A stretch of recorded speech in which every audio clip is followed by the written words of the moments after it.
सर्वभूती पाहिक वासुदेव उसोनिया ठाव हंतेचा तोची संत साधू ओळखावानेक येरती आई का माया बद्ध महायोग पीठ तटे भीमरत्यम वरम पुंडलिकाय धातुम मुनींद्रे समागस्य तिष्ठम तमानंद कंदम परब्रह्मलिंगम भजे पांडुरंग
हे दुख भंजन मारुती नंदन हे दुख भंजन मारुती नंदन सुन लो मेरी पुकार पवन सुत विनती बारंबार पवन सुत विनती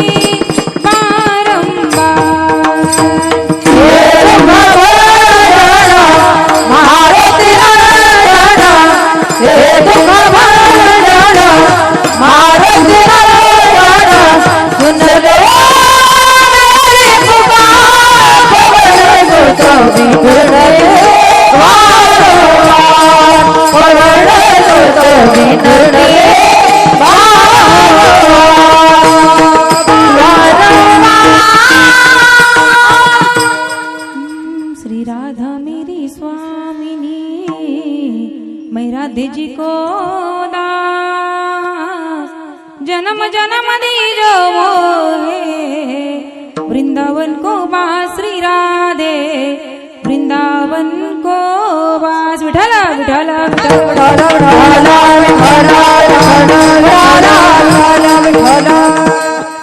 सर्वाभूती पाहिक वासुदेव, पुसोनिया ठाव हंतेचा, तोची संत साधू ओळखावा नेका, इरती आई का माया बद्ध. प्रस्तुत प्राप्त प्रसंगी कीर्तन रूपी सेवेसाठी निवडलेला अभंग. पंढरपूर निवासी ज्यांना पंजाबच्या गुमान प्रांतामध्ये भगवान म्हणतात, असे भगवंताचे लाडके भक्त संत शिरोमणी नामदेवराय यांचा 5 चरणांचा उत्कृष्ट असा अभंग आजच्या सेवेसाठी आपण निवडलेला आहे. विठ्ठल विठ्ठल.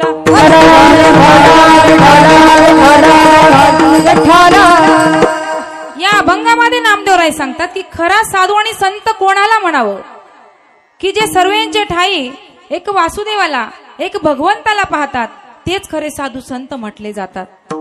एवढंच नाही, जे धनाला मातीमोल समजतात, धनापासून लांब राहतात, 9 प्रकारच्या रत्नांना देखील दगड धोंडे जे समजतात, त्यांना ते खरे साधू संत असतात. एवढंच नाही, जे आपल्यातला काम क्रोध बाहेर काढून टाकतात आणि आपल्या आतील मंदिरामध्ये शांती क्षमा राबवितात, तेच खरे साधू संत म्हटले जातात. नवे नवे खऱ्या साधू संतांची ओळख जर म्हटली तर ते एक क्षण सुद्धा भगवंताला विसरत नाही, भगवंताच्या नामापासून लांब जात नाही. नामा म्हणे नाम गोविंदाचे वाचे, विसम विना त्याचे क्षण मात्रे. विठ्ठल विठ्ठल विठ्ठल विठ्ठल विठ्ठल विठ्ठल विठ्ठल विठ्ठल विठ्ठल. या ठिकाणी अभंगाकडे वळण्यापूर्वी छोटासा परिहार द्यायचा, तो असा. समस्त ग्रामस्थांना जरी माहिती असेल की कार्यक्रमाचं निमित्त काय, पण वक्त्याचं सांगणं हे आद्य कर्तव्य आहे. या ठिकाणी सालाबादाप्रमाणे चालत असलेला अखंड हरिनाम संकीर्तन सप्ताह वर्ष 14वे, आणि या 14व्या वर्षामध्ये 3ऱ्या दिवसाची सेवा माझ्यासारख्या अज्ञान पामराच्या वाटेला आली, हे मी माझं परम भाग्य समजते. तुम्हा सर्व सज्जन मायबापांचा दर्शनाचा जर योग कोणामुळे आला असेल तर ते म्हणजे आदरणीय आमच्या हरिभक्तपरायण रेणुकाताई असतील. आपल्या तालुक्याचं वैभव असणाऱ्या ताई, त्यांच्यामुळे आज सर्वांचा दर्शनाचा योग आला. खरंच ताईंचे मनापासून आभार व्यक्त करेल, कारण ताईंनी जर इकडे बोलवलं नसतं तर तुमचे चेहरे मला बघायला मिळाले नसते. तुमचे चेहरे मी बघून घेतले, पण तुम्ही मला कधी बघितलेलं जरा नवीन आहे ना. इकडे मला मराठी जमत, तोडकी मोडकी बोलते बरं का, सांभाळून घ्या, कारण आमच्याकडे अहिराणी भाषा बोलतात आणि मी पूर्ण कीर्तन अहिराणीमध्येच करते. तुम्हाला कळेल का? चालेल, थोडी थोडी मराठी बोलेल मी. ताईंचे मनापासून आभार व्यक्त करते.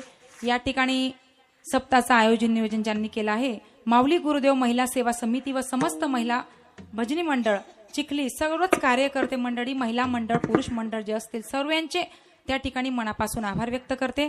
या ठिकाणी गायनासाठी उत्तम अशी साथ ज्यांची आहे अशा हरिभक्तपरायण आमच्या शिवनंदाताई असतील. ताई, तुमचं नाव ऐकलं, पाचोरा तालुक्यात तुम्ही आले ताई. या ठिकाणी गायनासाठी उत्तम अशी साथ ताईंची आहे, ताईंचे देखील मनापासून आभार व्यक्त करते. या ठिकाणी गायनासाठी उत्तम अशी साथ ज्यांची आहे हरिभक्तीपरायण द्वारकाताई असतील, ताईंचे देखील मनापासून आभार व्यक्त करते. या ठिकाणी आता 7 दिवस गावातील महिला भजनी मंडळ सर्वांचे मनापासून आभार व्यक्त करते. आमच्या विनेकरी आजी असतील, या वयात बघा आजी त्या ठिकाणी सुंदर पावली खेळून विना त्या ठिकाणी हातात 2 तास धरून उभ्या राहतात.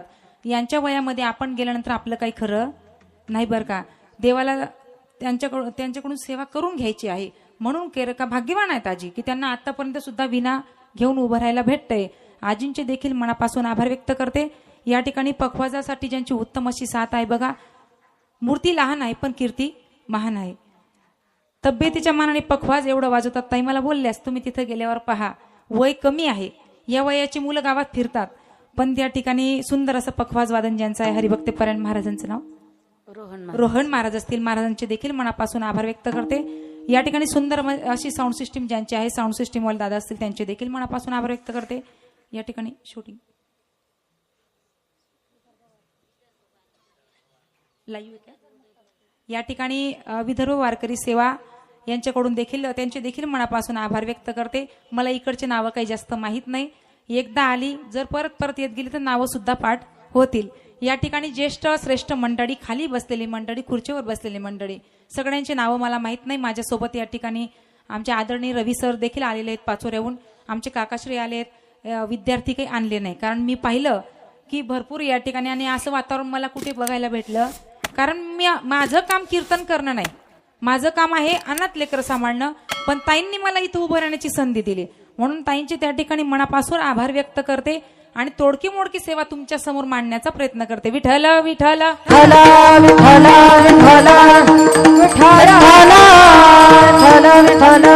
आज सुंदर असा पर्व काळ आहे, तो म्हणजे कोण? धर्मनाथ बीज. धर्मनाथ बीज देखील आज आहे आणि योग माझा की धर्मनाथ बीजला या ठिकाणी येण्याचा योग आला. बघा, ज्यावेळेस गुरु मच्छिंद्रनाथ आणि गुरु गोरक्षनाथ हे प्रयागराज क्षेत्रावर गेले, तिथं गेल्यानंतर अनेक लोक त्यांच्याकडे पाहू लागले. आता त्यांचा पोशाख जरा वेगळा होता म्हणून त्यांच्याकडे ते बघू लागले आणि ते कोणाला काही विचारायला गेले की त्यांची भाषा काही त्यांना कळत नव्हती. कारण त्यांची भाषा जरा वेगळी होती. त्यांची भाषा वेगळी असल्यामुळे कळत नव्हतं. इकडे मच्छिंद्रनाथांनी गोरक्षनाथांना सांगितलं की गोरक्षा, आपल्याला खाण्यासाठी काहीतरी आण. आता गोरक्षनाथ गेले, खाण्यासाठी मागण्यासाठी गेले, पण त्यांना खायला काही कोणी देत नव्हतं. गोरक्षनाथ आले, मच्छिंद्रनाथांना सांगितलं, स्वामी आपल्याला खायला काही कोणी देत नाही, इथं आपल्याशी कोणी बोलायला तयार नाही, नेमकं झालं तरी काय? मच्छिंद्रनाथांनी आपले डोळे लावले, पाहिलं तर म्हणले, गोरक्षा, त्या ठिकाणी त्या गावाचा राजा, तो राजा मरण पावलेला आहे, म्हणून आपल्याला तिथं खायला भेटणार नाही, पण आपण तिथं गेलं पाहिजे, त्यांच्या दुःखामध्ये आपण सामील झालं पाहिजे. गोरक्षनाथ आणि मच्छिंद्रनाथ दोघं त्या ठिकाणी गेले. त्या गावचा राजा त्या ठिकाणी म्हणजे त्रिविक्रम राजा सरणावर त्या ठिकाणी टाकलेलं होतं. दोघं जण गेले, सगळे लोक त्यांच्याकडे पाहत होते. म्हणले, बाबा तुम्ही कुठून आलात? त्यांनी सांगितलं की आम्ही बाहेरचे आहोत, आम्ही इथले नाहीत बरं का, पण इथं नेमकं झालं काय? सर्व गाव एवढं दुःखी कस काय? म्हणले, आमच्या गावाचा जो राजा आहे त्रिविक्रम राजा, तो राजा मरण पावला. म्हणले, मग एवढं दुःख? आता प्रत्येकाला जो आला त्याला जायचंच आहे, मग तुम्ही एवढं दुःख का व्यक्त करतायत? म्हणले, दुःख असं व्यक्त करतोय की आमचा राजा जनतेचा मायबाप होता, दयाळू होता, आणि त्या राजाच्या पोटी संतान नाही, या गोष्टीचं दुःख वाटतं. गोरक्षनाथांनी मच्छिंद्रनाथांना सांगितलं, म्हणले, स्वामी तुम्ही त्याला जिवंत करा. आता मच्छिंद्रनाथ सांगतात, म्हणले, त्याचं संपलं, त्याला जावं लागलं, त्याला जिवंत करणं एवढं शक्य नाही. गोरक्षनाथांनी सांगितलं, म्हणले, स्वामी तुम्ही जिवंत करता की मी जिवंत करू?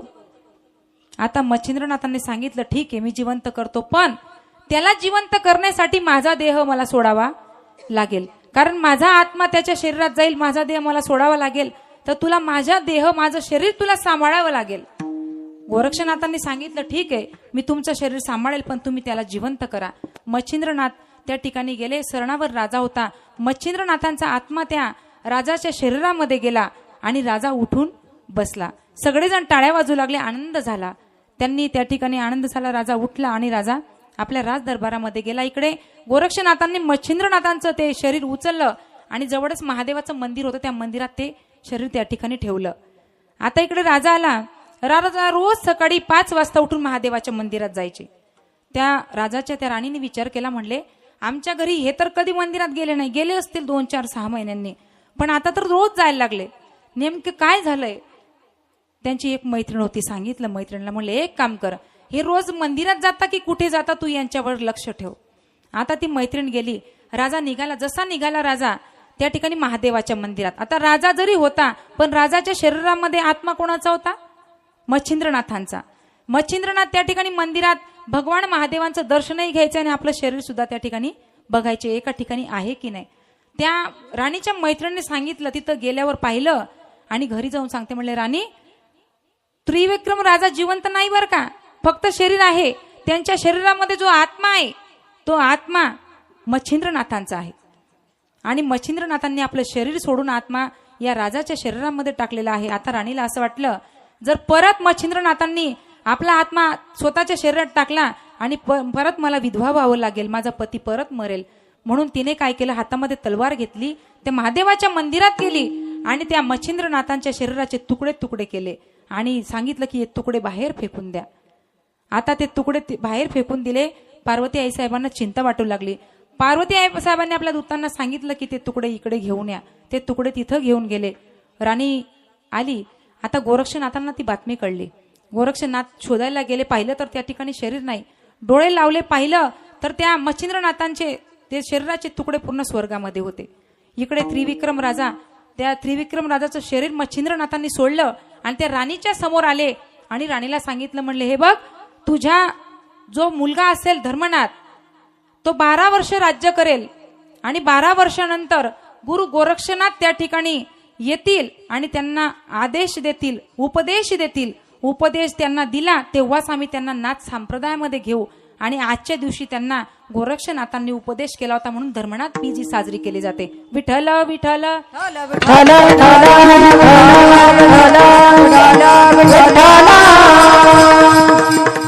या ठिकाणी अभंग नामदेवरायांचा आहे. मग तुम्ही म्हणणार कोण नामदेवराय? ज्यांच्या हाताने साक्षात भगवंत जेवत होते ते नामदेवराय, ज्यांच्याशी भगवंत बोलत होते ते नामदेवराय. एकदा पंढरपूरच्या वाळवंटामध्ये सर्व संत मांडळी बसली आणि त्यांच्यामध्ये चर्चा सुरू झाली. त्यांची चर्चा अशी होती की ह्या वर्षी कपाशीला भावच नाही आला, या वर्षी कांद्याला भावच नाही आला. आपल्याकडे कोणतं पीक असतं? सोयाबीन. मग तुम्ही म्हणाल की यावर्षी सोयाबीनला भावच नाही आला. पण संतांची चर्चा अशी असते का? त्या ठिकाणी संतांची चर्चा विषय तो त्यांचा त्यांचा त्यांचा झाला नारायण. विषय तो त्यांचा त्यांचा त्यांचा झाला नारायण. विषय तो त्यांचा त्यांचा झाला नारायण. विषय तो त्यांचा झाला नारायण. विषय तो त्यांचा त्यांचा त्यांचा झाला नारायण. विषय तो त्यांचा त्यांचा त्यांचा झाला नारायण. विषय तो त्यांचा त्यांचा त्यांचा झाला नारायण. विषय तो त्यांचा त्यांचा झाला नारायण. नावडे जनाधान माता पिता जनाधान माता पिता जनाधान माता पिता नावडे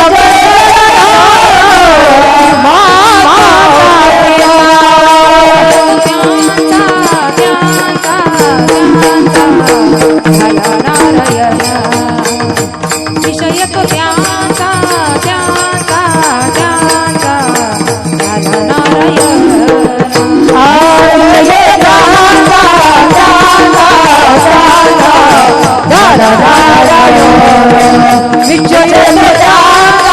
त्यांचा त्यांचा झाला नारायण. संतांची चर्चा ही देवाविषयी असते.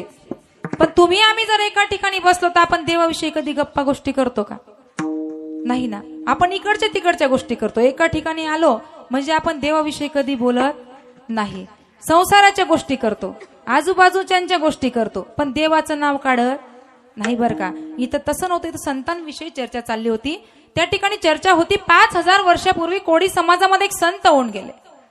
7 रांजण भरतील एवढी लोक मारली तरी सुद्धा राम जन्माला येण्याआधी त्यांनी रामायण लिहिलं. हे नामदेवरायांनी ऐकलं आणि नामदेवराय रागारागाने पांडुरंगाच्या मंदिरात गेले आणि पांडुरंगाला सांगितलं की देवा, तू खऱ्याचा नाही, तू खोट्याचा आहे बर का. म्हणले काय झालं? म्हणले तुझ्या संतांकडून ऐकलं. म्हणले काय ऐकलं? केले रामायण रामादे केले रामायण. रामादे केले रामायण. रामादे केले रामायण. कोळ्याची कीर्ती वाढली गहन. कोळ्याची कीर्ती वाढली गहन. कोळ्याची कीर्ती वाढली गहन. कोळ्याची कीर्ती वाढली गहन.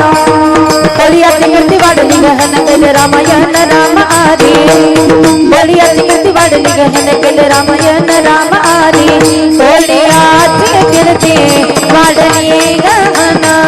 कोळ्याची कीर्ती कीर्ती वाढली गहन कोळ्याची कीर्ती वाढली गहन गिरी रामायण रामाजे कोळ्याची कीर्ती वाढली गहन गिरी रामायण रामाजे कोळ्याची कीर्ती वाढली कोळ्याची कीर्ती वाढली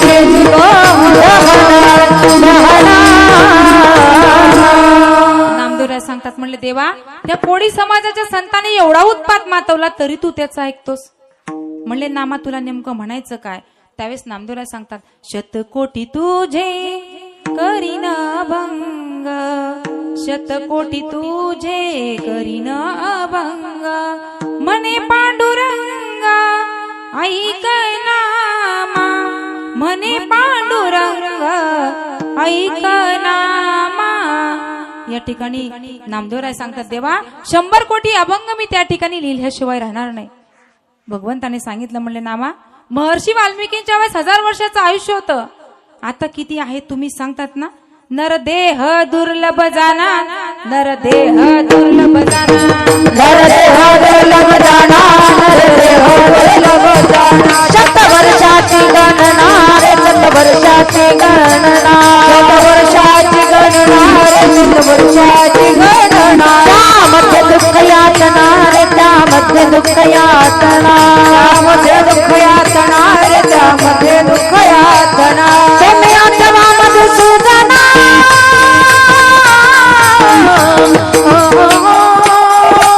तुम्ही वासुदेव तुम्ही वासुदेव तुम्ही वासुदेव वासुदेव म्हणा तुम्ही वासुदेव वासुदेव म्हणा वासुदेव वासुदेव म्हणा रे तुम्ही वासुदेव वासुदेव म्हणा त्यामध्ये दुःख यातना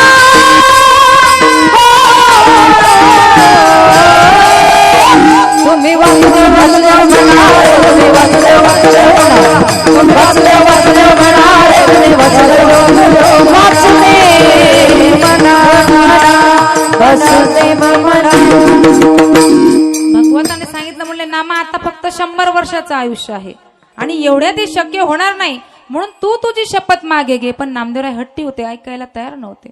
शेवटी भगवंताने सरस्वती मातेला आज्ञा केली. सरस्वती माता या नामदेवरायांच्या घरी जाऊन वास करू लागल्या.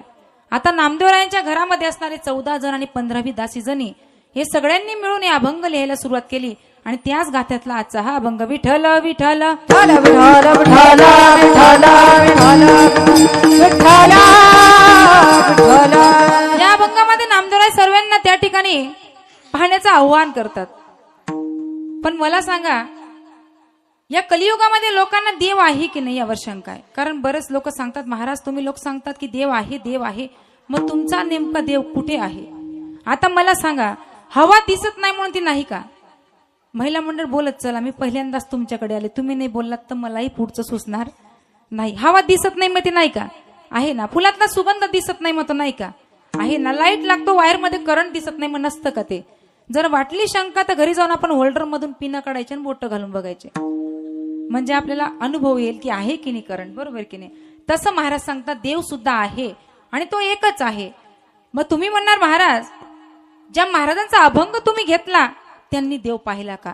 तर ऐका ज्यावेळेस नामदेवराय पंढरपूरच्या वाळवंटामध्ये पोळी बनवत होते आपण रोटी सुद्धा म्हणतो. नामदेवराय रोटी बनवत होते. नामदेवरायांनी रोटी बनवली आणि एका थाटीमध्ये टाकली. तेवढ्यात त्या ठिकाणी एक कुत्रा आला आणि ते रोटी घेऊन पळू लागलं. आता नामदेवरायांचं लक्ष गेलं. नामदेवरायांनी जवळच असलेली तुपाची वाटी घेतली आणि कुत्र्याच्या मागे पळू लागले. पण नामदेवरायांच्या जागी जर तुम्ही आम्ही असतो तर आपण काय केलं असतं. बुक्याची वाटी घेऊन गेलो असतो का. काय घेतलं असतं आपण काठी घेतली असती ना.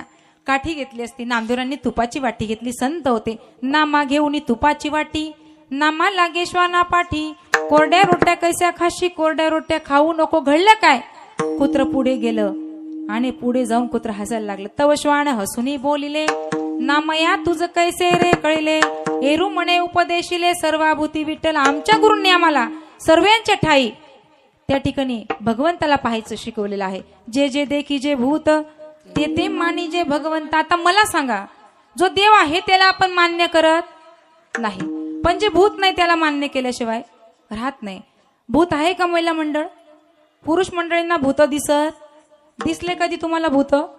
कधीच नाही. तुम्हाला दिसले नाही का.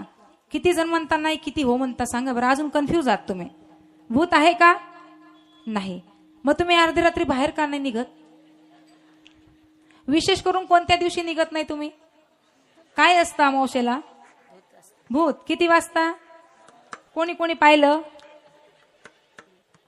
जो देव आहे त्याला मान्य करत नाही, पण जे भूत नाही त्याला मान्य करतो. बघा, प्रत्येक जण महिला मंडळ आपण म्हणतो भूत दिसलं भूत दिसलं, असं कधी कोणी म्हटलं का देव दिसला देव दिसला? नाही ना. मग देव तुम्हाला का नाही दिसत? भूत दिसतं, देव दिसत. एवढंच नाही तर आपल्याला ते भूतांचं देवी अंगात येणं ह्या गोष्टी आपण डोक्यात आजही घालून ठेवल्या. आणि विशेष म्हणून आपला पर्वकाळ असतो. कोणता असतो बरं का तो वर्षातून? नवरात्रीचा का? आपल्याकडे पण आहे का? मला असं वाटलं आमच्याकडे नवरात्रीमध्ये खूप चालतं बरं का. नवरात्रीचं जाऊ दे, आजचाच विषय मी ताईंना दाखवलं. ते खरं आहे की नाही मला माहित नाही, पण खूप लोकांचा त्या ठिकाणी महिला मंडळ, आपला बऱ्याच जणांचा विश्वास आहे आजही.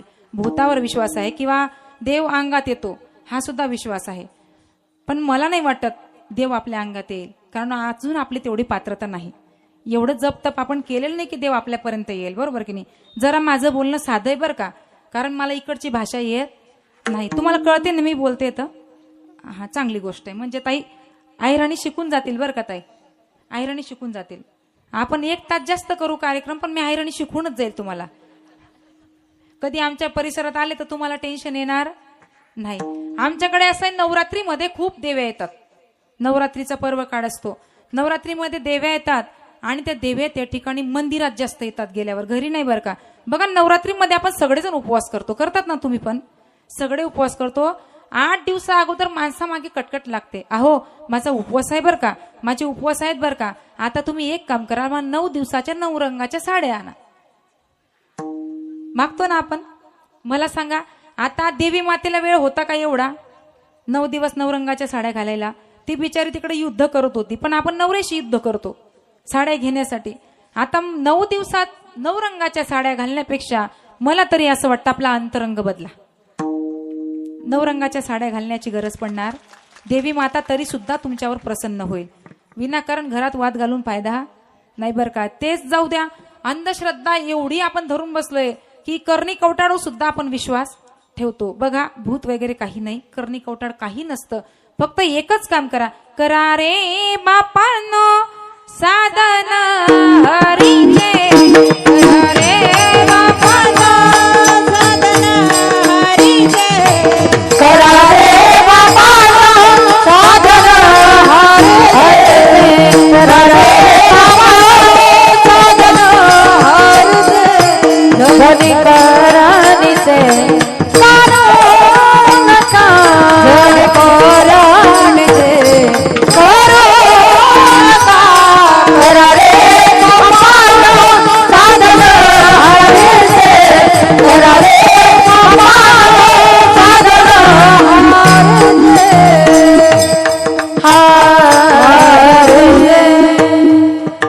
देवाचं नाव घ्या, कुठलंच भूत तुमच्या आजूबाजूला येणार नाही. नामस्मरण करा. माणसामध्ये देवाला पाहायचं शिका, पशु पक्ष्यांमध्ये देवाला पाहायचं शिका. पण पशु पक्ष्यांमध्ये देवाला पाहण्याची ताकद फक्त माझ्या संतांमध्ये होती. बघा, नाथ महाराजांचं सुंदर उदाहरण आहे. ज्यावेळेस नाथ महाराज रामेश्वरवरनं कावडीने पाणी घेऊन काशी विश्वनाथांच्या दर्शनाला येत होते, 1000 किलोमीटरवर चालून आले. चालत चालत जवळच मंदिर, समोरच मंदिर होतं. बाजूला एक पाण्या वाचून तळफळणारं गाढव त्या ठिकाणी दिसलं आणि नाथ महाराजांनी आपला रस्ता वळवला. त्या गाढवाजवळ जाऊन बसले. आता सोबतची मंडळी सांगते, म्हणले, नाथ महाराज, आपण 1000 किलोमीटरवर चालून आलो, थोड्याच वेळात आपल्याला दर्शन होणार आहे, तुम्ही चला लवकर. तुम्ही काय त्या गाढवाला पाणी पाजताय? पण नाथ महाराज सांगतात, म्हणले, बाबांनो, तुम्हाला जरी ते गाढव दिसत असेल, पण त्या गाढवामध्ये मला साक्षात काशी विश्वनाथ दिसतायत. आणि घडलं काय? खरंच त्या गाढवामध्ये काशी विश्वनाथांनी नाथ महाराजांना दर्शन दिलं. कुत्र्यामध्ये देव आहे की नाही माहित नाही, पण कुत्र्यामध्ये देव पाण्याची ताकद माझ्या नामदेवरायांमध्ये होती आणि गाढवामध्ये काशी विश्वनाथ पाण्याची ताकद माझ्या नाथ महाराजांमध्ये होती. सर्वांच्या ठाई देवाला पाण्याची ताकद फक्त माझ्या संतांमध्ये आहे. महाराज म्हणतात ना, सर्व गटी राम देहादेही एक, सूर्यप्रकाशक सहस्रश्मी. जसं 1000 घट म्हणजे घागरी, 1000 घागरी जर आपण पाण्याने भरल्या आणि सूर्य जर वर आकाशामध्ये आला तर त्या 1000 घागरींमध्ये 1000 सूर्य दिसतात. मग सूर्य 1000 आहेत का? सूर्य एकच आहे. तसा देव सुद्धा एकच आहे. जनाबाई महाराज सांगतात, देव नटला नाना परी, भरुणी उरला चराचरी. आणि म्हणूनच महाराजांना म्हणावं लागलं अभंगाच्या पहिल्या चरणात, सर्वभूती पाहे एक वासुदेवा सर्वभूती पाहे एक वासुदेवा सर्वभूती पाहे एक वासुदेवा सर्वभूती पाहे एक वासुदेवा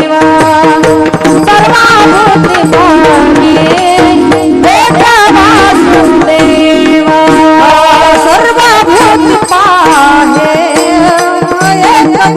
वासुदेवा सर्वभूती पाहे एक वासुदेवा सर्वभूती पाहे एक वासुदेवा सर्वभूती पाहे सर्वभूती पाहे एक वासुदेवा सोनिया नाम अहंतेचा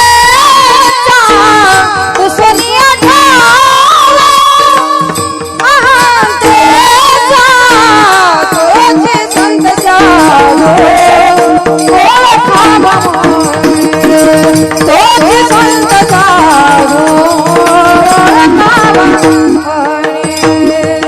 सोनिया नाम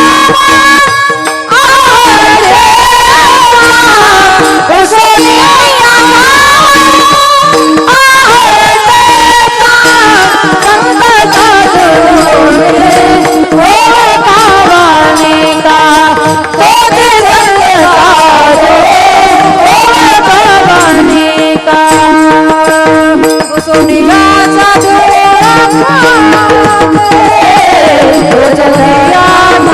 ठाव आतेचा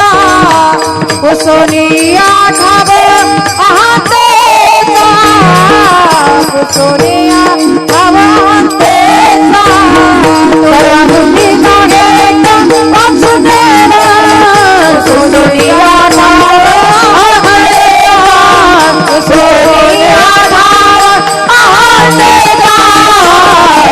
सोनिया ठाव आतेचा या ठिकाणी सर्वांच्या ठाई एक वासुदेवाला एक भगवंताला पाण्याची ताकद फक्त त्या ठिकाणी संतांमध्ये आहे. आपल्यात तेवढी ताकद नाही की आपण माणसामध्ये सुद्धा देवाला पाहू शकत नाही. ते जाऊ द्या, जन्म देणाऱ्या आई वडिलांमध्ये सुद्धा आपण देवाला पाहू शकत नाही.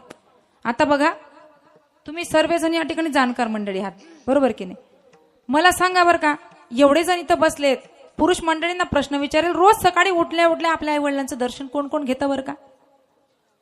आता यांचे आईवडील इकडे नाहीत म्हणून यांचा प्रश्न येत नाही, पण तुमचे आईवडील इथंच आहेत, बरोबर की नाही? मग तुम्ही घेतात का कधी आईवडिलांचं दर्शन सकाळी? नाही. तुमचे आईवडील इकडे नाहीत ना, मग तुम्हाला सासू सासरे नाहीत का? आहेत ना. आमच्याकडे तुमच्याकडे सारखंच आहे ना, म्हणजे आम्हाला सासू सासरे आहेत, तुम्हाला पण आहेत का? मग घेता का दर्शन? नाही का? किती दिवस झाले असतील बरं सासूबाईचं दर्शन घ्यायला? सुनबायांना विचारेल, सणालाच घ्यायचं असं? बघा, गेल्या 3 वर्षापासून तुम्ही भगवान महादेवांची भक्ती करत आहात, बरोबर की नाही? किती वर्ष झाले? 4 वर्ष झाले असतील, बरोबर की नाही? प्रदीपजी मिश्रा यांनी भगवान महादेवांचं दर्शन आपल्याला करून दिलं, बरोबर की नाही? महिला मंडळ किती वर्ष झाले? 4 वर्ष. मग 4 वर्षाच्या अगोदर भगवान महादेव नव्हते का? होते का नव्हते? होते. पण मग आपण अगोदर का नाही जायचो मंदिरात? त्यांनी सांगितलं म्हणून आपण जायला लागलो. तिथं आपण स्वार्थापोटी जायला लागलो, बरोबर की नाही? आपण दर्शन घ्यायला जात नाही, आपण त्या ठिकाणी काहीतरी मागण्यासाठी जातो, की त्यांनी सांगितलं की असा असा तोडगा उपाय केला की त्या ठिकाणी भगवंत आपल्याला देतो, आणि आपण तसं तसं त्या ठिकाणी करत राहतो, मागण्यासाठी जातो. आपण भक्ती करत नाही बरं का. मला सांगा, तुम्ही सुरुवातीला 2 वाजता उठल्या, 3 वाजता उठल्या, बरोबर की नाही? उठल्या होत्या का तुम्ही 2 वाजता 3 वाजता? काही महिला मंडळ उठल्या, त्या कशासाठी उठल्या? कोरा महादेव सापडला पाहिजे. सापडला होता का तुम्हाला? नाही ना. बघा, 2 वाजता 3 वाजता मंदिरात जाण्यासाठी त्रास घेतला, तसं सकाळी सकाळी जर तुम्ही आपल्या घरात असणारे वैरुद्ध सासू सासरे असतील, त्यांची सेवा, किंवा त्यांनी सांगितलं की तब्येत बरी नाही, एखादी कप चहा करून द्या, 4 वाजता जर सांगितलं, तर त्यांना कधी प्रेमात करून दिला का तुम्ही? नाही ना. मंदिरात जाण्यासाठी उठलो, पण त्यांना आपण चहाचा कप दिला नाही. मग घरातले देव जर दुखी असतील, तर मंदिरातल्या देवांना प्रसन्न करून काही फायदा कारण मंदिरातला देव सुद्धा आपल्यावर प्रसन्न होत नाही बरं का. घरातल्या देवांना त्या ठिकाणी आनंदात ठेवा. सासू सासऱ्यांची सेवा केली तर देवालाही त्याचा आनंद होतो. म्हणून घरातले देव प्रसन्न करा आणि मग मंदिरात जा. बरं, आपली भक्ती अशी आहे, जास्त दिवस नाही. आता 3-4 वर्षापासून भगवान महादेवांची भक्ती करत आलो. 2ला उठल्या, 3ला उठल्या, 4ला उठल्या, 5ला उठल्या, 8 पर्यंत आल्या, 9 पर्यंत आला. आता बाकीच्यांनी भक्ती सोडली. आता नवीन आलं काहीतरी, खाटूश्याम. आता 2-3 वर्ष खाटूश्याम चालेल आणि नंतर कोणता श्याम येतो काही माहित नाही. आपलं मन स्थिर नाही. बघा, कुठेही गेलात तरी देव एकच आहे. कुठेही फिरून आले तुम्ही तरी देव एकच आहे. मग असं काय करतात की हा देव सोडायचा आणि त्या देवाची भक्ती करायची? एका देवाची भक्ती केली तर सगळ्या देवांना आवडतं ना. त्या पार्ट्या आपल्यामध्ये पडतात, देवांमध्ये पडत नाही बरं का. म्हणून एक चित्त ठेवा, एक मत ठेवा आणि देवाची, एकाच देवाची भक्ती करा. विठ्ठल विठ्ठल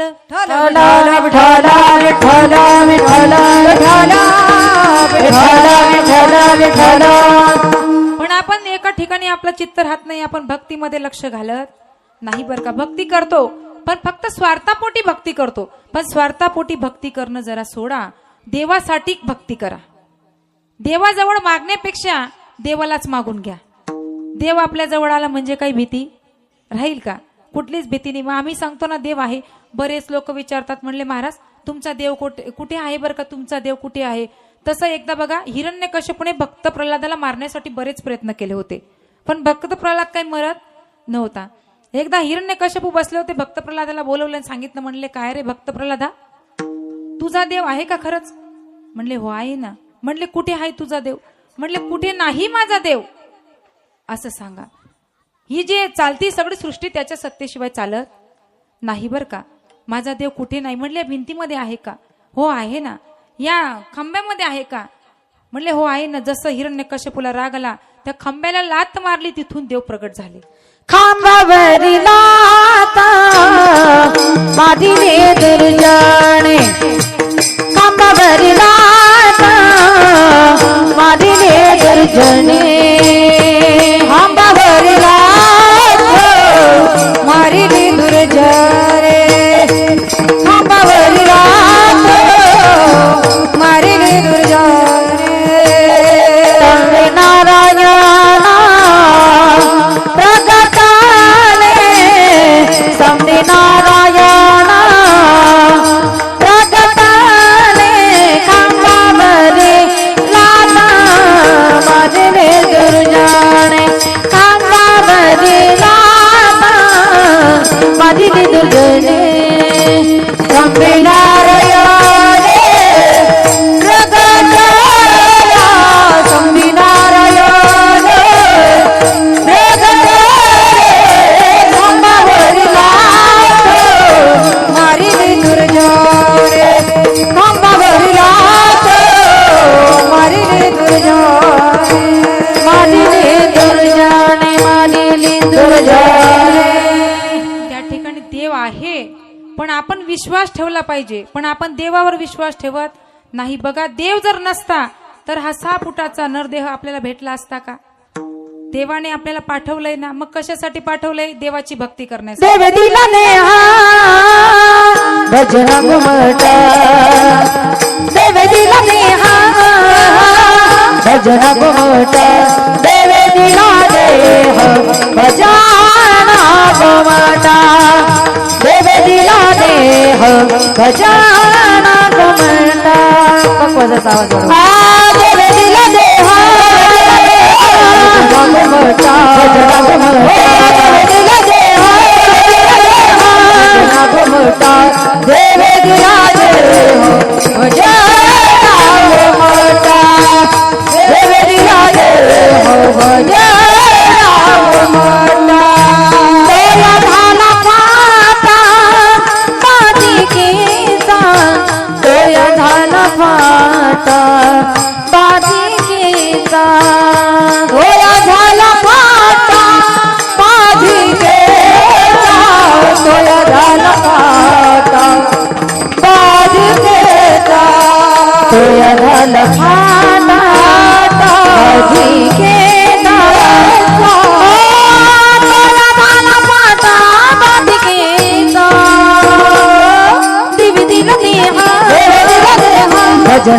घुमटा देव दिला देह गजरा घुमटा देव दिला देह गजाना घुमटा देव दिला देह गजाना घुमटा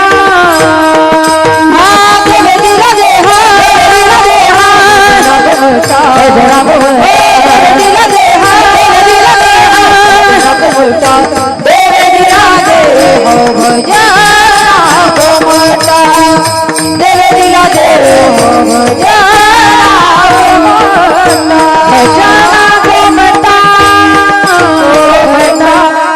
एकदा जोरदार टाळ्या होऊन जाऊ द्या. बघा, आम्ही 1.5 तास कार्यक्रम करतो तरी आमचा घसा दुखायला लागतो. यांना 7-7 दिवस गायन करायचे. एवढं सोपं नाही बरं का. पखवाज वाजणंही सोपं नाही आणि गायन करणं सुद्धा सोपं नाही. आणि हे गायन करतात, सुंदर असं गायन करतात, पखवाज वादन होतं म्हणून कीर्तनकाराची सुद्धा त्या ठिकाणी शान राहून जाते बरं का. 1.5 तास बोलून जाणं सोपं आहे, पण 7-7 दिवस गायन आणि पखवाज एवढं सोपं नाही. म्हणून जेव्हा जेव्हा गायन झालं तेव्हा तेव्हा टाळ्या वाजवायला पाहिजे. विठ्ठल विठ्ठल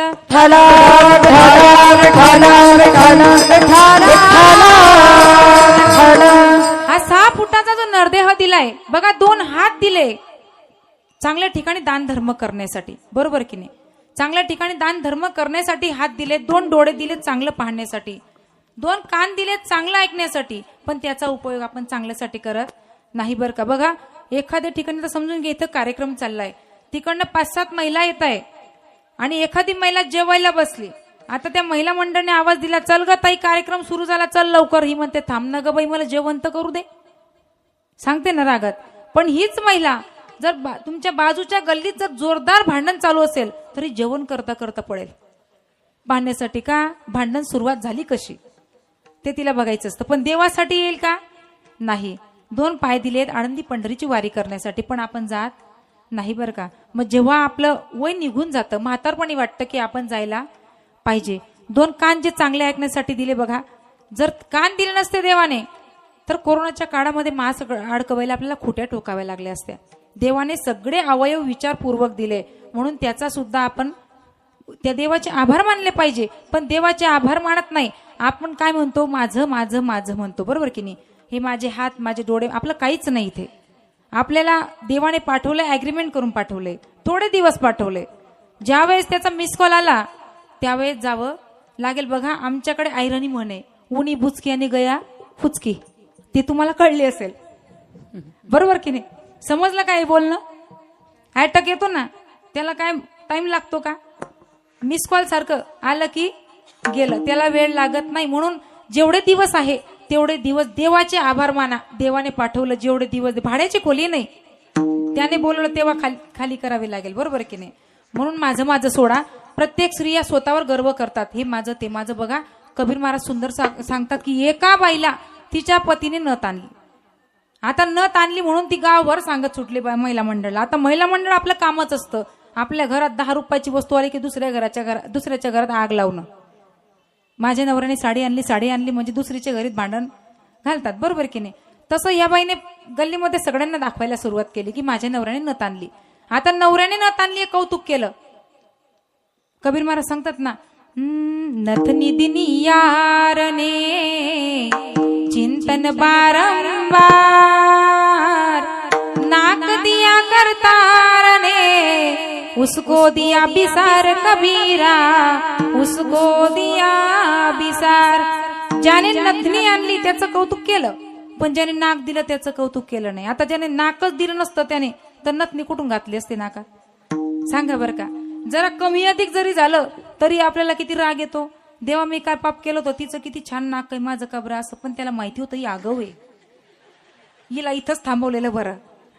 म्हणून त्याला माहिती होतं की आपलं नाव कधी घेणार नाही, म्हणून त्याने तिथंच तुमचं काम करून ठेवलं. असं करू नका. हे हात आहेत ना, बांगड्या आणल्या नवऱ्याने, तर नवऱ्याचं कौतुक नका करू, देवाचं करा. देवाने सुंदर हात दिले म्हणून नवऱ्याने बांगड्या आणल्या, बरोबर की. देवाचं नाव घेत चला, देवाचं नाव घेत चला. आपण काय करतो, 1-2 दिवस मंदिरात गेलो की आपल्याला असं वाटतं आपण जे मागितलं ते देवाने दिलं पाहिजे, बरोबर की नाही. आता संत काय वेळे होते का आयुष्यभर देवाची भक्ती करायला? वेळे होते का? नाही ना. शबरी मातेने 1000 वर्ष त्या ठिकाणी तप केलं. कशासाठी केलं बघा? ज्यावेळेस शबरी मातेचा विवाह ठरला आणि तिच्या वडिलांनी त्या ठिकाणी असे बोकड बांधलेले होते. शबरी मातेने विचारलं, म्हणले बाबा हे काय आहे? म्हणले बेटा तुझं लग्न आहे आणि तुझ्या लग्नामध्ये हे पाहुण्या रावण्यांना पंगत देण्यासाठी आहे. कारण त्यांना ही पंगत दिली तर ते आपल्या घरी आनंदात लग्न पार पाडतील. बऱ्याच गावांना आपल्याकडे नसावं, इकडे संप्रदाय जास्त आहे, आमच्याकडे नाही बरं का एवढं. आमच्याकडे शोधून माळकरी कधी म्हणजे एका गावात 10-5 सापडतील, पण इकडे चांगलंय. असं लग्नामध्ये आमच्याकडे अशी पद्धत आहे, ज्याच्या घरी खोके त्यांच्या घरी बेवड्यांना वके असं म्हणतात. ऐरणी भाषा बरं का. ऐरणीमध्ये सांगू का, जेना घर खोका त्यान घर बेवडे असले वका. जास्ती बोलणार नाही कारण तुम्हाला ते कळणार. म्हणजे ज्याच्या घरी दारूच्या बाटल्या आल्या त्याच्या घरी दारुडे जातात नाचायला बरं का लग्नात. तसं त्यांनी सांगितलं, शबरी माता म्हणे माझ्या लग्नासाठी आणि एवढे जीव घालवायचे नाही जमणार. विचार केला. रात्री निघाल्या शबरी माता, जंगलामध्ये त्या ठिकाणी निघून गेल्या. ऋषींचा आश्रम होता, त्या आश्रमाजवळ एक जवळच झाड होतं, त्या झाडावर जाऊन बसल्या. म्हणले मला आता घरी जायचं नाही, मला लग्न करायचं नाही. तिथं झाडावर बसल्या. पाहिलं ते ऋषी रात्री झोपले की शबरी माता खाली उतरायच्या आणि त्या ऋषींच्या कुटियाच्या समोर सडा सारवण करायच्या. आता सडा सारवण करण्यासाठी काही झाडू नव्हता, हाताने झाडायच्या, सारवण देखील करायच्या. ऋषी रोज उठले की म्हणायचे इथं कोण एवढी स्वच्छता करून जातं, कोण सडा सारवण करतं. त्यांनी लक्ष ठेवलं आणि एके दिवशी शबरी माता सडा सारवण करताना ऋषीने त्यांना त्या ठिकाणी येऊन सांगितलं, म्हणले ए बाई कोण तू? शबरी माता घाबरल्या. मग शबरी मातेने सांगितलं, सगळं सांगितलं, मी भिल्ल समाजाची आहे आणि माझ्या लग्नामध्ये त्या ठिकाणी जर जीव जात असतील ते मला मान्य नव्हतं, म्हणून मी लग्न सोडून इकडे येऊन गेले. आता मला फक्त भगवंताची भक्ती करायची आहे, नामस्मरण करायचं आहे. ऋषींनी सांगितलं ठीक आहे. ऋषींनी बाजूलाच राहण्याची व्यवस्था करून दिली. शबरी माता तिथं राहू लागल्या. आता त्यांना संप्रदाय माहित नाही, माळ गळ्यात तुळशीची माळ काय असते माहित नाही, कुठल्याच देवा धर्माचं काहीच नाही. पण त्या ऋषी जेव्हा त्या ठिकाणी तपाला बसायचे लक्ष ठेवायच्या आणि भगवंताची साधी भोळी भक्ती करत राहायच्या. ऋषी तिथून निघाले. आता शबरी माता सांगतात मी इथं एकटी कशी राहू? एकटी नाही, देव नक्कीच एक दिवस येणार आहे तुमच्या भेटीला. आम्हाला देवाला भेटायला जावं लागतंय पण देव इथं भेटायला येईल. असे 1000 वर्ष तप शबरी मातेने केलं आणि भगवंत शबरी मातेला दर्शन देण्यासाठी आले. आपण 2 दिवस मंदिरात गेलो आणि जर मागितलेली गोष्ट नाही भेटली तर देवावरचा विश्वास आपला त्या ठिकाणी उठत असतो. विठ्ठल विठ्ठल विठ्ठल विठ्ठल विठ्ठल विठ्ठल विठ्ठल. आपला स्वभाव आहे आपण कोणाचं ऐकून घेत नाही. महिला मंडळ पुरुष मंडळी ऐकून घेतात पण आपण ऐकत नाही. बघा स्वभावावर नाही तुम्हाला उदाहरण त्या ठिकाणी सांगून जाईल. एका राजाच्या राज्यामध्ये एक वैदिन आलेली होती. वैदिनीचं काय काम असतं तुम्हा सर्वांना माहिती आहे बरोबर का? काय काम असतं वैदिनीचं? आमच्याकडे वैदिनी भाजीपाला विकतात. काय काम असतं? दाताचं दातवण घ्या ग कुणी, दाताचं दातवण घ्या ग कुणी, कुंकू घ्या कोणी काढमणी, कुंकू घ्या कोणी काढमणी, कुंकू घ्या कोणी काढमणी, कुंकू घ्या कोणी काढमणी, कुंकू घ्या कोणी काढमणी, कुंकू घ्या कोणी काढमणी, कुंकू घ्या कोणी काढमणी, कुंकू घ्या कोणी काढमणी. त्या वैदिनीचा आवाज राजाने राजदरबारामधनं ऐकला. पाहिलं तर एवढी सुंदर मुलगी होती की तिच्यासारखी पूर्ण राज्यात नाही. त्याच्या मनामध्ये विचार आला आपण जर हिच्याशी लग्न केलं तर. राजा राजदरबाराच्या बाहेर आला, तिच्या समोर जाऊन उभा राहतो. तिला सांगतो म्हणले काय गये माझ्याशी लग्न करशील का? ती वैदिन सांगते म्हणले एवढा मोठा राज्याचा राजा आहेस, तुम्हाला एवढं कळत नाही का? ज्या मुलीशी लग्न करायचं आहे त्या मुलीला नाही तिच्या आईवडिलांना विचारावं लागतं. असं कोण सांगायचं महिला मंडळ? वैदिन सांगायची.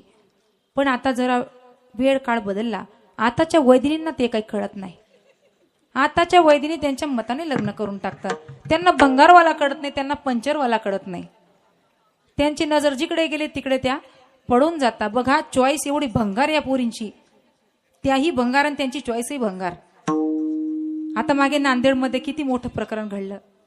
ते जातीभेद जाऊ द्या पण त्या मुलीने प्रेम तिने केलं माहिती होतं आपल्या वडिलांना चालणार नाही तर तिने जरा मागे थांबायला पाहिजे होतं. विनाकारण दुसऱ्याच्या लेकराचा जीव गमावला आणि वरून तीच म्हणते की माझ्या बापाला फाशी द्या. चुकी कोणाची होती? मुलीची होती. अगोदर घरातलं वातावरण बघितलं पाहिजे. पण या पोरींना काहीच कळत नाही. मी तरी प्रत्येक गावाला सांगते ताई, मुलींना जास्त शिकवू नये. 18 वर्षाची झाली की सरळ तिचं लग्न करून टाका. कारण की तुम्ही एवढं शिकवता, एवढं मोठं करता, 22, 23, 24 वर्षाची करता, एवढा खर्च करता, आणि शेवटी त्या मुली जर सांगत असतील की आमच्या आई वडिलांना फाशी द्या, काय उपयोग? आत्ताच्या काळामध्ये तरी असं वाटतं ज्यांना मुलं आहेत त्यांच्यापेक्षा ज्यांना मूलबाळच नाही ते लोक सुखी आहेत. त्यांना एवढंच आनंद दुःख त्या ठिकाणी वाटतं की देवाने एखादी मूलबाळ दिलं पाहिजे होतं. पण जेव्हा ते बाहेर निघतात ना, तेव्हा घरात जाऊन म्हणतात बरं झालं देवा नाही दिलं. तेवढं जीवन शांततेत जगता येतंय. खरंच मूलबाळ ज्यांना मुलं आहेत आणि मुली आहेत ना, ते खरंच दुःखी आहेत. विठ्ठल विठ्ठल विठ्ठल वैदिकने सांगितलं, राजाने सांगितलं, ठीक आहे तुझ्या बापाला विचारतो. तिच्या बापाकडे गेला, म्हणले बाबा तुमचा व्यवसाय काय मला माहितीये, पण तुमची मुलगी मला आवडलेली आहे, तिच्याशी मला लग्न करायचं आहे. आता वैदिनीच्या बापाने विचार केला, आपण काही राजाकडे गेलो नाही, राजाच आपल्याकडे आला. पण वैदिनीच्या बापाला जरा बाहेरचं वातावरण माहित नव्हतं की राजाकडे एवढी संपत्ती आहे, आपण सुद्धा अर्धी संपत्ती मागायला पाहिजे. कारण की आमच्याकडे प्रथा चालू आहे, मुलीवाले मुलावाल्यांकडे पैसे मागतात, आपल्याकडे नसावी. इकडे पण आहे का? म्हणजे आपण जास्त अंतर नाही का आपलं? आपण जवळचे आहेत मग एकदम, काय टेन्शन नाही. मुलीवाले मुलावाल्यांकडे पैसे मागतात. बघा किती म्हणजे वाईट परिस्थिती आहे. निर्लज्ज धंदे धरले लोकांनी की मुलावाल्यांकडे पैसे मागतात. आता आधीच्या काळात जुने लोक, मी तर नव्हती आधीच्या काळात, पण जुन्या लोकांकडनं ऐकलंय की मुलीच्या घरचं पाणी सुद्धा पित नव्हते. पण आता एवढे निर्लज्ज धंदे धरले, 2-2, 3-3 लाख रुपये घेतात आणि त्या मुलीच्या घरी जाऊनही बसतात. आधीचे लोक जायचे नाही, आता जातात. आता कुठल्याच काही नाही. आता आई घरात बसते, सासू मोटरसायकलवर बसते. परिस्थिती जरा बदलली. काय नाही, मॉडर्न जमाना आहे, काय टेन्शन नाही. कारण की जावई सुद्धा आता सासूबाईला मम्मी म्हणतो, त्याबद्दल काही वाद नाही. बघा या ठिकाणी त्या वैदिनीच्या बापाने काहीच मागितलं नाही, होकार दिला. आता वेळ कमी असल्यामुळे जरा धावतं घेते आणि एखाद्या वेळेस तुम्हाला वाटेल ताई कीर्तन करायला आली का गप्पा मारायला आली. बघा त्या वैदिनीच्या बापाने होकार दिला. लग्न समारंभ थाटामाटाने त्या ठिकाणी सुरुवात झाली, संपन्न झालं. तिला बसायला खुर्ची दिली. तिला एका ठिकाणी बसायची सवय नव्हती म्हणून तिला काही ते आवडत नव्हतं. 5 पकवानांचं जेवण दिलं, तिला शिळे तुकडे तोडायची सवय, ते तिला काही आवडत नव्हतं. आता राजाने त्या ठिकाणी आपल्या राजमहालामध्ये हवन ठेवला. आता राजाच होता, तो काहीही करेल. म्हणायचे ना लोक, राजा बोले आणि दल हाले. आता मन जरा पलटली, पंजाबराव बोले आणि ढग हाले. आता 2 महिन्यापासून ढग काही हालत नाही बरं का. नाहीतर तो बाबा आला की युट्यूबला आमचा सप्ताह होता ना ताई, पंजाबराव नाव दिसलं की मी अशी सरकवून द्यायची पुढे का हा बाबा काय सांगेल सांगता येत नाही. कारण कार्यक्रमांचं नुकसान होतं ना, म्हणजे आमचं नाही सगळ्यांचंच होतं. त्या ठिकाणी होकार दिला, सगळं ते हवन झालं. सर्वच पाहुणे रावणे आलेले होते, सगळी मंडळी आली होती. राजाची बहीण जवळ आली आणि त्या वहिनीला सांगते, म्हणले वहिनी नाव घ्या ना. ती लाजू लागली. आता महिला मंडळ नाव घ्यायचं म्हटलं म्हणजे आपण सगळ्याच लाजतो ना आपण, तशी तीही लाजायला लागली. आता तिने विचार केला, म्हणले घ्यायचं का नाव, घ्यायचं का नाव? अहो तुम्हाला विचारते मी, तुम्ही एवढे जवळचे असून बोलत नाही माझ्याशी. घ्यायचं का नाव? म्हणजे नाव मी नाही घेणार बरं का, दृष्टांतातली वैदिन, म्हणजे मी वैदिन याच नका समजा बरं. दृष्टांतातली वैदिन नाव घेणार आहे.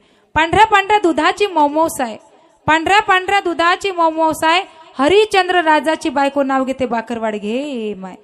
आता मला सांगा ती कोण झाली होती बरं का? वैदिन कोण झाली होती राजाची? आधी होती दासी, पटराणी झाली तिसी, हिचे हिंडणे राहीना, मूळ स्वभाव जाईना.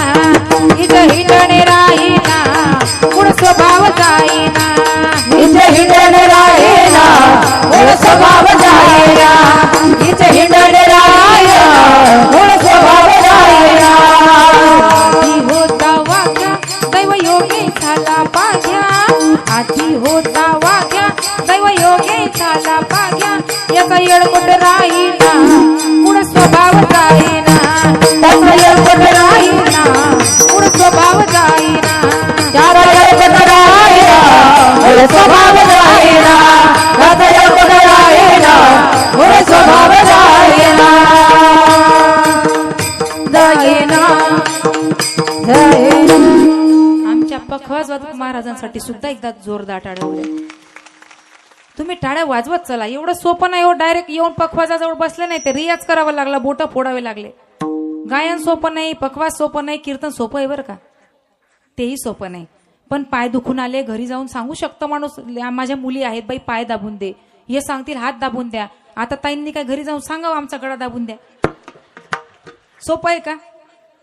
मग त्यामुळे तुम्हाला सांगते, तुम्ही प्रतिसाद देत चला. तुम्ही टाळ्या वाजल्या म्हणजे त्यांना त्या ठिकाणी येणं जाईल ना टाळ्या वाजवायच्या. आता एवढंसं लेकरू पखवाज वाजतंय म्हणून त्याचं कौतुक आपण करायला पाहिजे. विठ्ठल विठ्ठल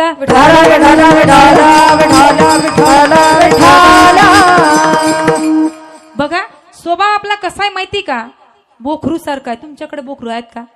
नसतील तुमच्याकडे. बोखरू राहिले असतं तर एवढा मोठा सप्ताह झाला असता का?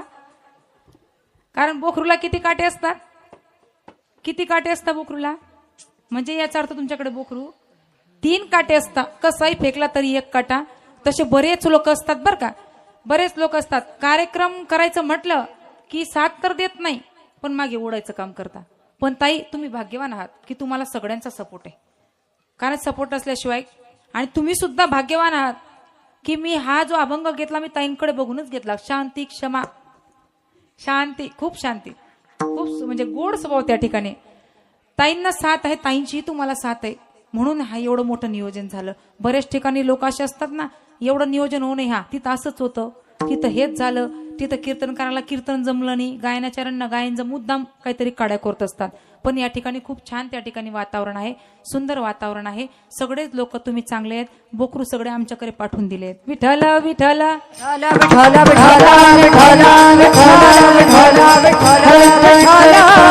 बघा, देवाने जन्माला घातलंय तर जन्माला आल्यानंतर काहीतरी चांगलं करून जायला पाहिजे. तुम्ही काय करता, स्वतःसाठी संसारासाठी त्या ठिकाणी झटत असता. मला सांगा, संसारामध्ये आल्यानंतर कोण कोण सुखी आहे बरं का? आहेत का तुम्ही सुखी? दुःखी आहेत ना सगळेजण, आहेत की नाही? तुम्ही नाही दुःखी, दुःखी तर खरे हे आपण आल्यापासून, बरोबर का पुरुष मंडळी? खरंच दुःखी आहेत ना बघा. त्यांचं दुःख असं हळूहळू व्यक्त करता येते. जसं तुम्ही घरून त्यांचे कान फुकून आणले, इथं आवाज केला तर विचार करा. खरंच दुःखी आहेत. किती अन्याय त्यांच्यावर सरकार सुद्धा अन्याय करतो, आपण करतो, सरकारही करतो. आता बघा, सर्व सुविधा सुद्धा तुम्हाला, अर्ध तिकीट पण तुम्हाला देऊन टाकलं, लाडकी बहीण योजना बी तुम्हाला देऊन टाकली, 1500 रुपये महिना भेटतो तरी तुमचे चेहरे कीर्तनात असे पडलेले असतात. त्यांना 1 रुपयाचा लाभ लोभ नसताना असे फुलासारखे चेहरे त्यांचे असतात. तुमचा 1500 काढायला 200चं पेट्रोल टाकून येता तरी ते नाराज होत नाही. बघा तुम्ही किती मोठं मन आहे त्यांचं. तुम्ही काय करा पुरुष मंडळी, पुढच्या वेळेस तुम्ही सुद्धा त्या ठिकाणी उपोषणाला बसा आणि तुम्ही सांगा सरकारला, शिंदे सरकारला, नको 1500 बाबा, 1000 तर दे. कारण आम्हाला सुद्धा खर्च आहे. रोज सकाळी उठल्या उठल्या यांच्या मागे 10 रुपये दे ना, 10 रुपये दे ना करतात ना. किती भाव आला तुम्हाला 1500 रुपयावर, बरोबर की नाही? असं करण्यापेक्षा सांगा आम्हाला बिडी काडी बाटलीचा नाही ना खर्च आहे, आम्हाला सुद्धा 1000 रुपये भेटले पाहिजे. महिला मंडळ आनंदात राहत चला. तुम्ही अजून काय म्हणता, 1500 दिले, 2100 केव्हा होतील? तुम्ही काय शिंदे साहेबांच्या घरात खुरपायला गेले होते का शेतामध्ये? दिले ना, फ्रीजे जेवढे दिले तेवढे घ्या ना. आमच्या सरकारने तेही भेटले नाही का हो ताई? आम्हाला भेटले नाही ते, तुम्हाला भेटले. आनंदात राहत चला. आता बघा इथं बसल्या तुम्ही एवढ्या दिवसापासून, 3 दिवसापासून किती आनंद वाटतोय, आनंद वाटतो की नाही? असं वाटतं हा सप्ताह कायम चालला पाहिजे, वाटतं ना? कोणाकोणाला वाटतं सप्ताह कायम चालला पाहिजे? मग करा ना, एक हप्ता इथं जमा कराल का? करणार का हप्ता जमा? बाकीचे असे डोळे वटारू आले, तुम्हाला शोधता येत आहे ते कुठून आणली उचलून? तुम्हाला अगोदरच बोलले मी कीर्तनकार नाही, माझं कीर्तनाचं काम. आता ताईंचा हात धरून मी उभी राहते बरं का, लक्षात ठेवा. हप्ता कोण कोण देणार? करावर हात. मी राहते ताई, माझ्याकडे वही पेन द्या, सकाळपर्यंत तुम्हाला पैसे जमा करून आणून देते मी. विठ्ठल विठ्ठल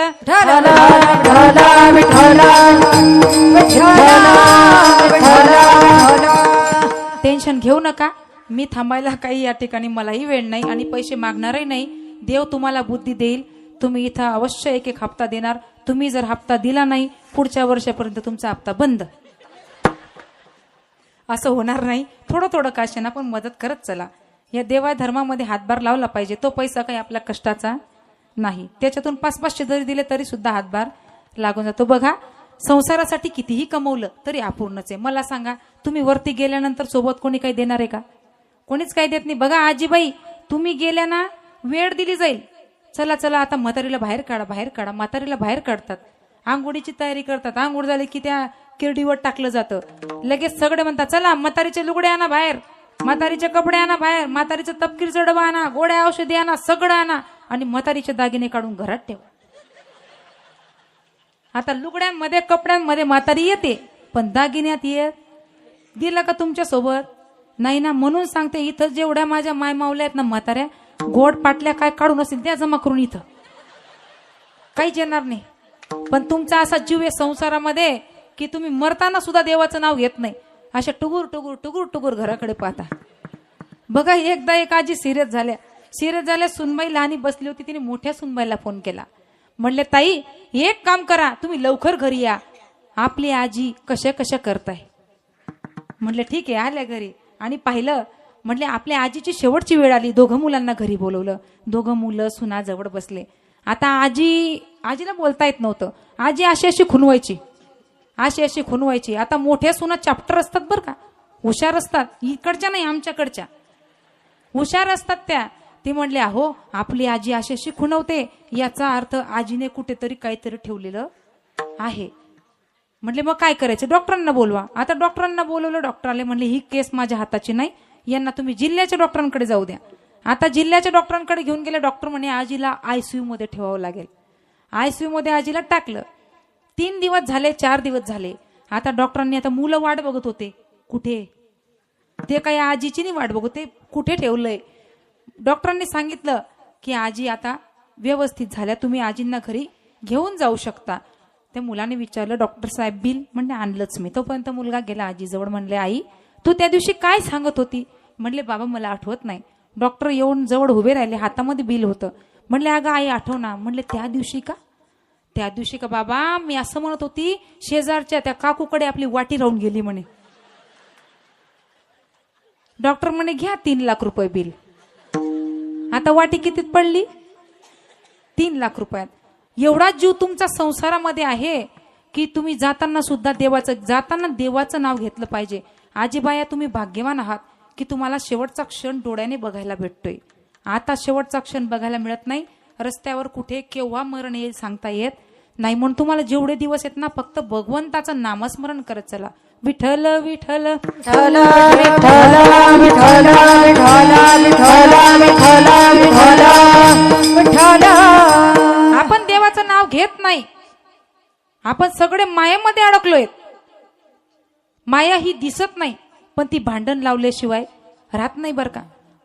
मायेमध्ये अडकलो. मग तुम्ही म्हणणार महाराज, या मायेमधून निघायचं असलं तर मग काय करावं लागेल? महाराज अभंगाच्या 2ऱ्या चरणात सांगतात, तोची संता साधू ओळखावाने का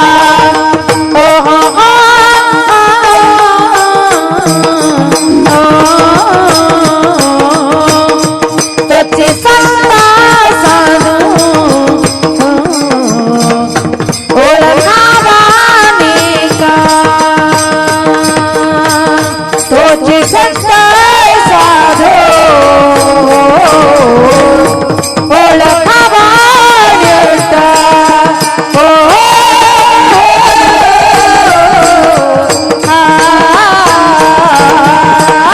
तोची संता साधू ओळखावाने तोची संता साधू ओळखावाने का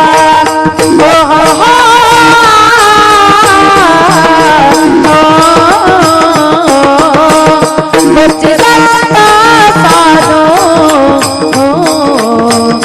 ओळखावाने का तोची संता साधू ओळखावाने का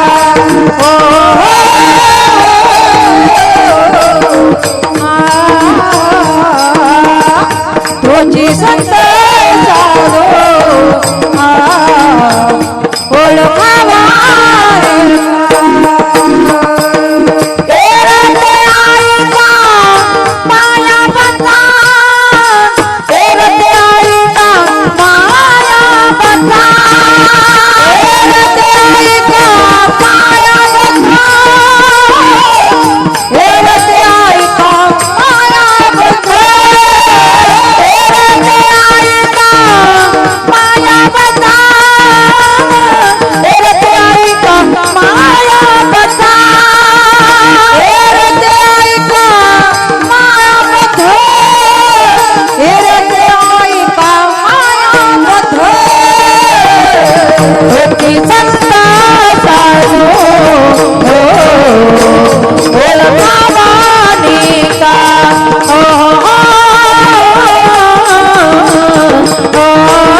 संत साधू हो ओळखावा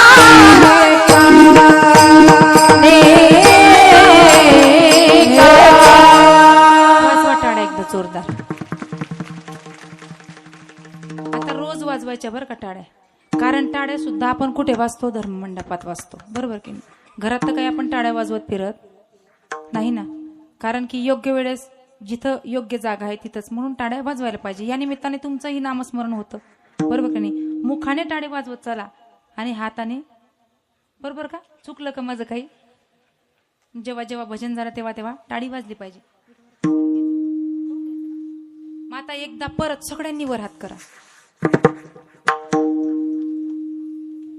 केले सगळ्यांनी वर हात. कस काय तुमच्या तब्येती वगैरे चांगले? आम्ही तुमच्या गावाला आलो, तुम्ही आमच्या गावाला कधी येणार? हात खाली करू नका. मी काही रोज रोज तुमच्याशी गप्पा मारायला येणार नाही. करा वर हात सगळ्यांनी. बसा असेच काकडा करून जाऊ आपण सकाळी. विठोबा रे रखुमाई, विठोबा रखुमाई, विठोबा रखुमाई, विठोबा रखुमाई, विठोबा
रखुमाई,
करा हात खाली करा. म्हणा लाडका बहिणी सोन, हात खाली करा. केले का हात खाली? ओ मावशी, शेवटी कस काय तुम्ही पुढे बसले तर तुम्ही घाबरले नाही, मागचे घाबरतील का? बघा किती काटकसर करतात देवाच्या नावात सुद्धा. असं करू नका. जेव्हा हात खाली करायला लावले तेव्हाच करायचे. आता तुम्ही हात खाली करून घेतले ना न सांगता. आता कीर्तन पुन्हा सुरू करू आपण. बघा या ठिकाणी तोची संत साधू ओळखावा निकट. संत आणि साधू असा वेगळा शब्द प्रयोग केलाय. मग तुम्ही म्हणणार महाराज साधू वेगळे आणि संत वेगळे का? तर ऐका, जो भगवंताची प्राप्ती करण्यासाठी रात्रंदिवस जप तप करतात त्यांना साधू म्हणतात. आणि ज्यांच्यासाठी देव रात्रंदिवस तरसतो, त्यांच्या घरी येऊन राहतो. नवे नवे देवाचं खरं सुख ज्यांच्यामध्ये आहे ते म्हणजे संत. ज्या सुखा कारणे देव वेढावला, वैकुंठ सोडून संत सदनी राहिला. देव संत सदनी राहिला. देवाचं खरं सुख हे संतांमध्ये आहे. साधू राहिला, साधू सुद्धा खरा साधू हा ओळखता आला पाहिजे. जर खरा साधू ओळखता आला नाही तर आपलं आयुष्याचं वाटोळ झाल्याशिवाय राहत नाही. कारण बऱ्याचदा आपण चुकीच्या व्यक्तीला त्या ठिकाणी मोठा साधू समजून बसतो आणि बऱ्याच दिवसानंतर कळालं की आपल्याला पश्चाताप त्या ठिकाणी होतो. मुक्ताबाई महाराज सांगतात ना कडे शब्दामध्ये, वरी भगवा झाला नामे अंतरी वश केला कामे, त्याला म्हणू नये साधू जगी विटंबना बाधू. नुसतं भगवे कपडे घालून कोणी साधू होत नाही. भगव्या रंगाचे कुत्रे सुद्धा फिरतात, मग काय ते साधू आहेत का? अंगाला राख लावून गाढवं सुद्धा फिरतात, मग काय ते साधू झाले का? महाराज म्हणतात या कलियुगामध्ये साधू थोर आहेत. साधू थोर जाणा, साधू थोर जाणा, साधू थोर जाणा कलियुगी. ज्यांनी आपल्या जीवनातला सहा धुवून टाकला ते खरे साधू. जे कारण झाले गांजले, त्याची माने जपुले, त्याची साधू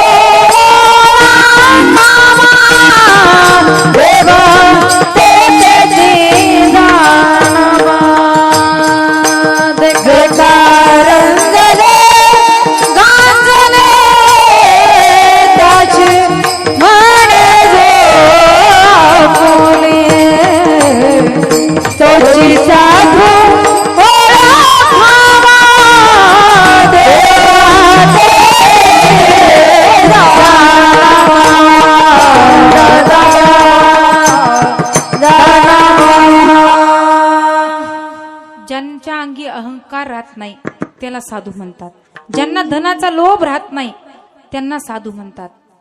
न विनाकारण फक्त अंगावर सोंग डोंग घेऊन फिरणारे साधू नसतात बरं का. आपण कोणालाही त्या ठिकाणी डोक्यावर घेऊन फिरतो. चुकीच्या लोकांना डोक्यावर घेऊन फिरतो, नंतर पश्चाताप वाटतो की आपण चुकीच्या लोकांवर विश्वास ठेवला. मग अशा लोकांवर विश्वास ठेवण्यापेक्षा मला तरी असं वाटतं देवावर विश्वास ठेवला पाहिजे. कारण देवापेक्षा मोठं कोणी नाही बरं का. देवासाठी आपलं आयुष्य आपण घालवलं पाहिजे. छोटंसं आयुष्य दिलंय देवाने, अनमोल असं आयुष्य दिलंय. या आयुष्यामध्ये येऊन देवाची भक्ती करायला पाहिजे. कारण आपण वर गेल्यानंतर देव आपल्याला असं नाही विचारणार की तुम्ही किती बंगले बांधले, तुम्ही किती शेतीबाड्या केल्या, हे नाही विचारणार. वरती गेल्यावर देव एकच विचारेल, आपला कर्माचा हिशोब त्या ठिकाणी आपल्याला द्यावा लागेल. महाराज सांगतात ना, केले कर्म झाले त्याची भोगाले, केले कर्म झाले त्याची भोगाली, केले कर्म त्याचे भोगाले, केले कर्म झाले त्याचे भोगाले. हो केले कर्म झाले त्याची भोगाले, हो केले कर्म झाले, केले कर्म झाले भोगाले, केले कर्म झाले त्याची भोगाले, केले कर्म झाले भोगाले.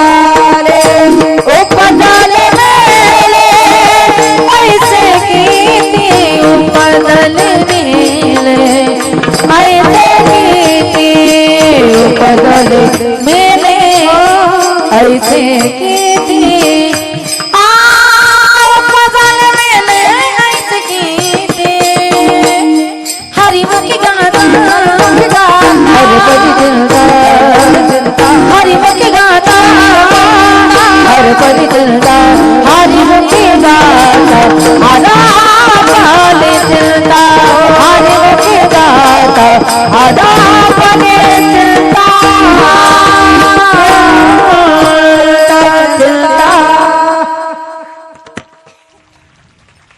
वा वा, धन्यवाद बर का. शिकले कडा तुम्ही. आता आता रोज सांगायची काही गरज पडणार नाही, म्हणजे ताईंना माझी आठवण येत जाईल. तुम्ही टाळ्या वाजवल्या की माझी आठवण आल्याशिवाय ताईंना तुम्हाला नाही येणार ना. येईल का? मग कोण कोण येईल पाचोऱ्याला?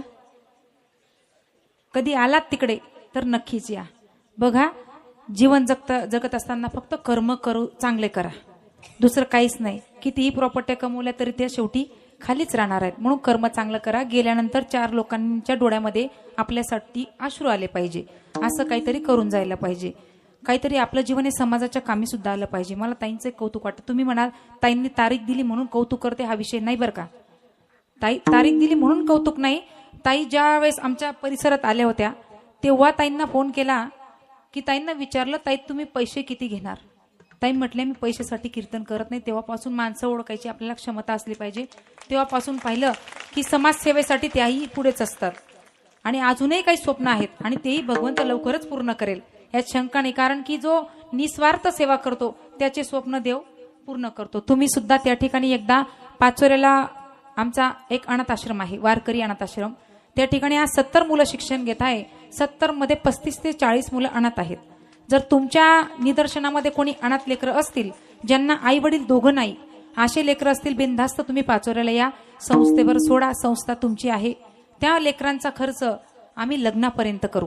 शिक्षण लग्न सगळं आमच्याकडे असेल. असलं कोणी निदर्शनामध्ये तर त्या ठिकाणी नक्कीच आणा. तुम्ही तिकडच्या परिसरात जर आले तर पाचोरा येथे लक्ष्मी माता वारकरी शिक्षण संस्था म्हणून संस्था आहे, त्या ठिकाणी नक्कीच भेट देण्यासाठी या. एवढीच अपेक्षा तुमच्याकडे करेल. 2 तास तुम्ही खूप शांततेत बसलात. टाळ्या वाजवायला सांगितलं, वाजवल्या सुद्धा बरं का. आता नका वाजवू, वाजवल्या. खरंच ताई खूप छान वाटलं, प्रसन्न वाटलं. इकडच्या परिसरात काही येणं झालं नव्हतं. मला असं वाटलं तिकडचे लोक कोणी कोणी भलते खडूस आहेत बा हा सांगायची, पण असं वाटतं की संस्था इकडे घेऊन येऊ. असं वाटतंय मला इकडे स्थायिक होऊन जावं. आमच्याकडचे लोक खडूस आहेत उलट असं वाटलं मला बरं का. इथं बघितलं आम्ही घाबरत होती. महिला मंडळ जेव्हा सुरुवातीला आशा बसल्यानं म्हटलं बाई ग जमतं की नाही आपलं, पण जमलं तुमचं आमचं बरं का. जमलं, सगळं व्यवस्थित आहे. छान सुंदर असं नियोजन आहे. एकदा पुन्हा या महिला मंडळसाठी ज्यांनी नियोजन केलंय सुंदर पद्धतीने त्यांच्यासाठी जोरदार टाळ्या होऊन जाऊ द्या. आणि या ठिकाणी जे जे पुरुष मंडळी 1 रुपयापासून तर पूर्ण खर्च करत असतील त्यांच्यासाठी सुद्धा जोरदार टाळ्या होऊन जाऊ द्या. कारण एकट्याचं हे काम नाही, सगळ्यांचा हातभार लावून त्या ठिकाणी काम होत असतं. तसं चिंता करायचं काम नाही. उद्या तुमचा हप्ताही थोडा थोडा जमा होईल, म्हणून इथं काळजी करण्याची काही गरज पडणार नाही. बघा बोलता बोलता आपली वेळ झाली. सगळ्यांचे मनापासून आभार व्यक्त करते आणि या ठिकाणी कार्यक्रमाला पूर्णविराम. ज्ञानेश्वर माऊली, ज्ञानेश्वर माऊली, ज्ञानराज माऊली तुकाराम, ज्ञानेश्वर माऊली, ज्ञानराज माऊली तुकाराम, ज्ञानेश्वर माऊली, ज्ञानराज माऊली तुकाराम, ज्ञानेश्वर माऊली, ज्ञानराज माऊली तुकाराम, ज्ञानेश्वर माऊली, ज्ञानराज माऊली तुकाराम.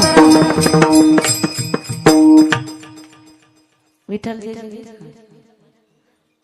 विठ्ठल जय जय विठ्ठल, जय विठ्ठल जय जय विठ्ठल, जय विठ्ठल जय जय विठ्ठल.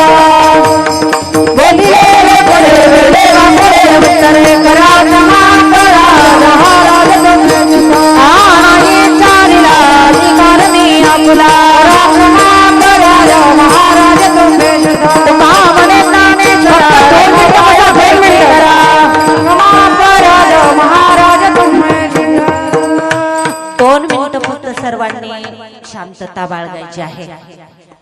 ताईने एवढं कौतुक केलं तर मला असं वाटतं की आपण शिस्तीचा भंग करू नये. आपण आपले त्या ठिकाणी शिस्त दाखवून द्यावी आणि तुम्ही दररोज दाखवत आहात. अगदी 2 मिनिटासाठी सर्वांनी शांत बसावं. आज ज्यांची या ठिकाणी आपल्या माऊली गुरुदेव महिला सेवा समितीच्या वतीनं तथा संबंध चिखली शहराच्या वतीनं आधुनिक स्त्रीची आध्यात्मिक जागृती हा भव्य दिव्य राज्यस्तरीय कथा कीर्तन महोत्सव, याच्यामध्ये आज 3ऱ्या दिवसाचं कीर्तन पुष्प ज्यांचं या ठिकाणी समर्पित झालं त्यांना अनाथाची माय असं म्हणतात. ताईंचं मी स्वतः प्रत्यक्ष पाहिलेलं आहे. मी अनेकाचं असं ऐकलंय की लोक सांभाळतात, 2 लेकरं जरी सांभाळत असतील तर त्याचं प्रदर्शन करतात. पण मी माझ्या डोळ्यांनी पाहिलं की ताई 33 अनाथ लेकरांची माय आहे. एकदा जोरदार टाळ्या त्यांच्यासाठी.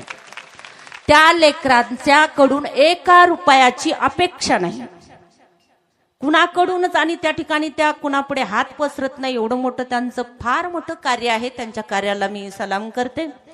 आम्ही सर्व भाग्यवान आहोत की आपण आमच्या मंचावरती येऊन आमच्या मंचाला त्या ठिकाणी सन्मान प्राप्त करून दिला. म्हणून माऊली गुरुदेव महिला सेवा समिती तथा संबंध चिखली शहर पंचक्रोशी आपले अत्यंत आभारी आहेत.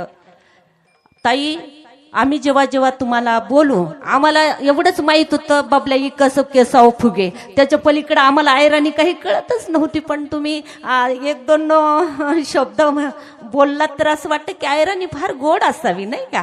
आणि मला असं वाटतं की पुढच्या वेळी आम्हाला ऐराणी ऐकायला आवडेल. असू द्या, उद्याचे कार्यक्रम येण्याप्रमाणे आहेत.